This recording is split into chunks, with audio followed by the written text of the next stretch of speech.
we have to learn this self-resurrection process. And I know some of you have heard the story, but it's a powerful story. And I was on the Sea of Galilee, and I was told to go down by the sea, and I'm standing there by the water, and I see this figure of light walking towards me across the water. And it's Jesus coming towards me. And the light and the love was so beautiful. And when he came to me, I think I was expecting some really soft, beautiful, warm words from him. But instead it was, when are you going to take yourself off the cross? You have come here to resurrect yourself in this lifetime. You've put yourself up on the cross. Now you are the only one who can take yourself down.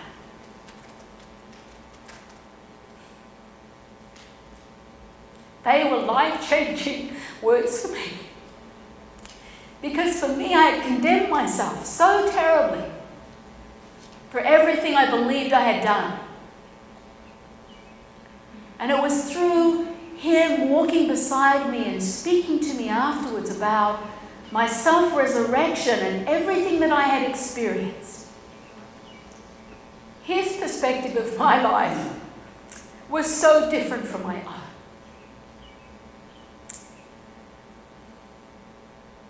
He held me with tremendous love and compassion and spoke of my courage.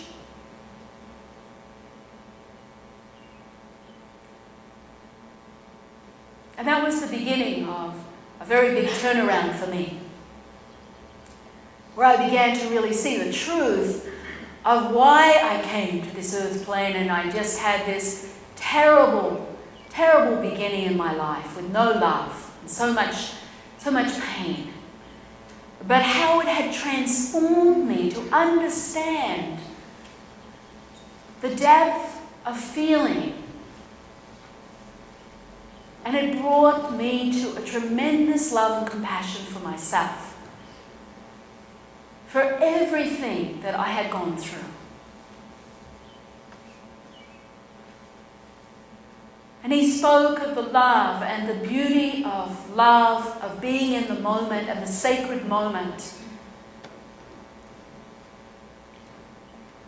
And it was through Jesus that I really began another level of my transformation and understanding of what we all need to do in this world.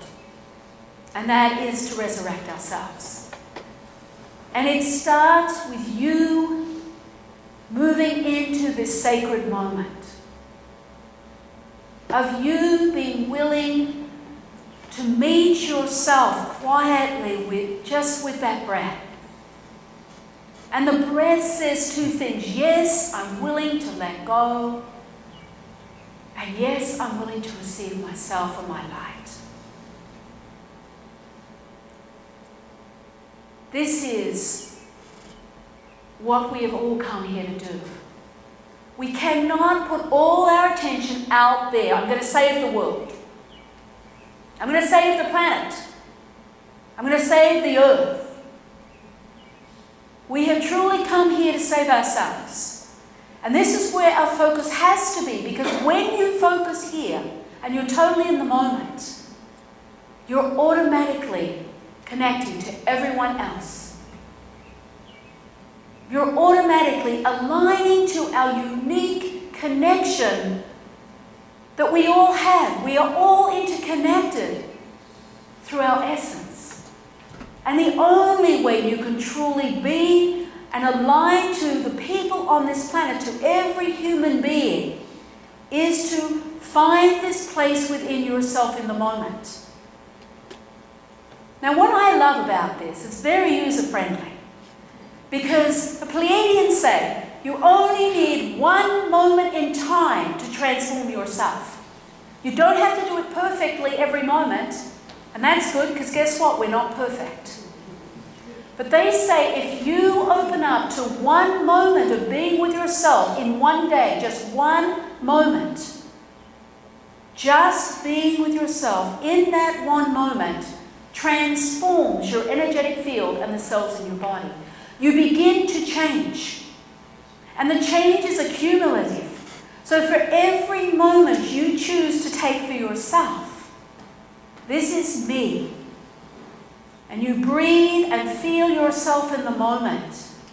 And you open up to that loving truth of whatever it is that you find with yourself in that moment. You'll never be the same again. There is transformation that happens so fast.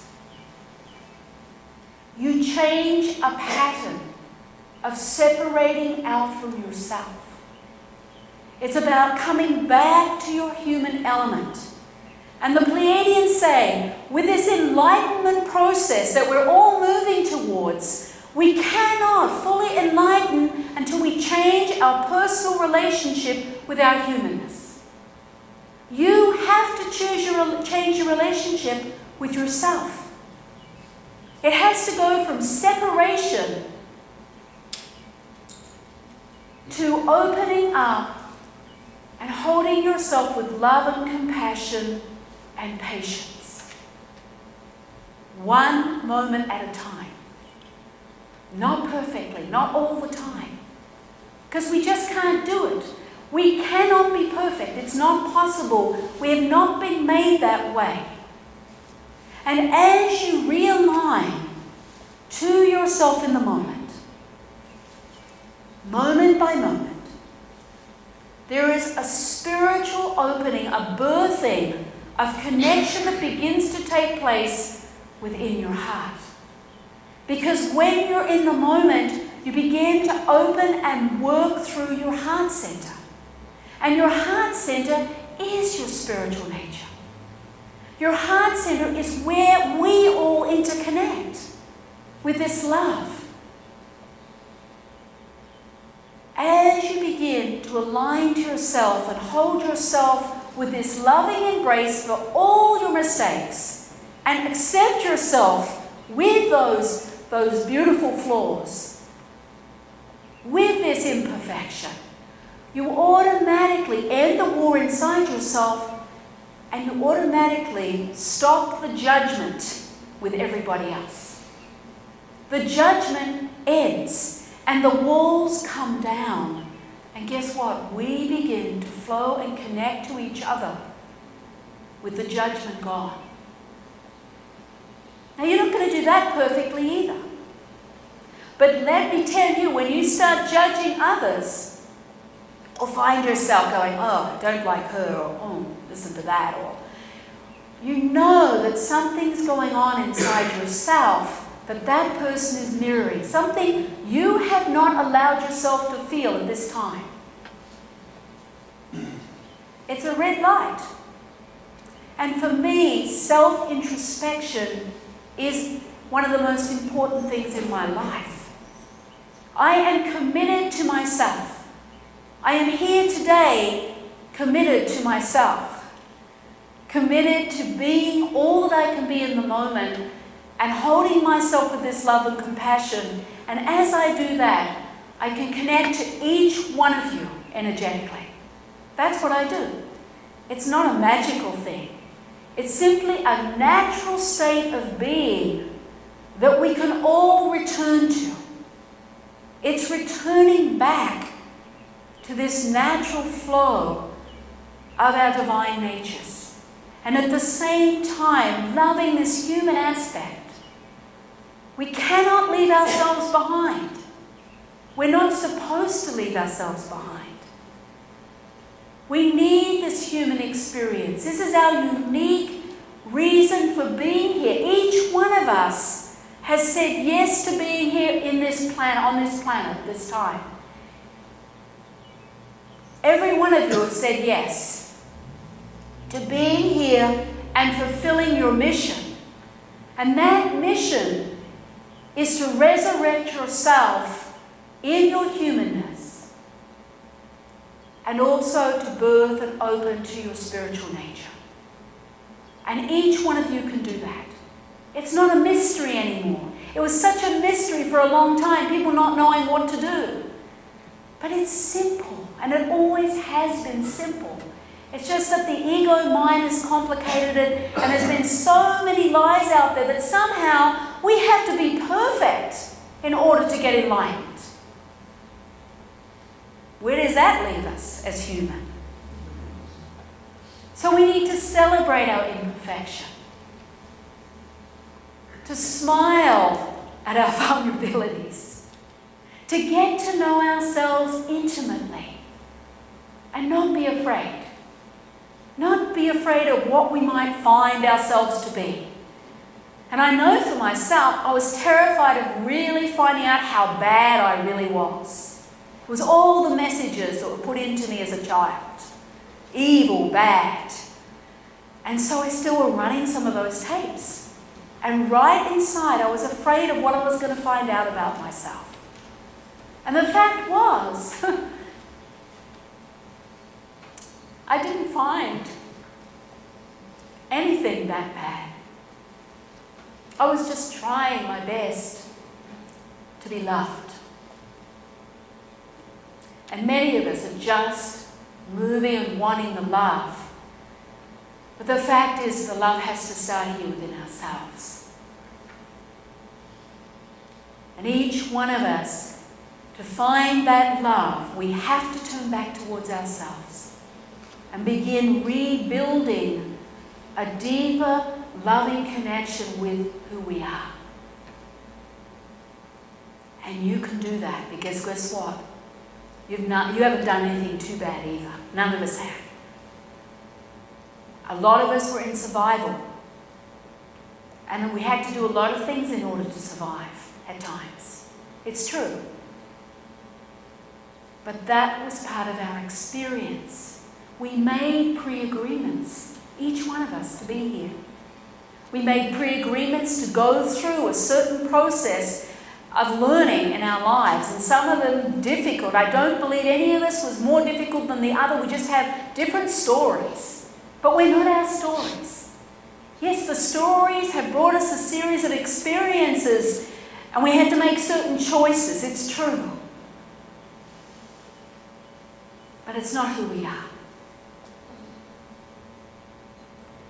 And it's really an important time right now. And the Pleiadians are saying that it's time right now for us to gather ourselves up and hold ourselves in these sacred moments and allow our healing.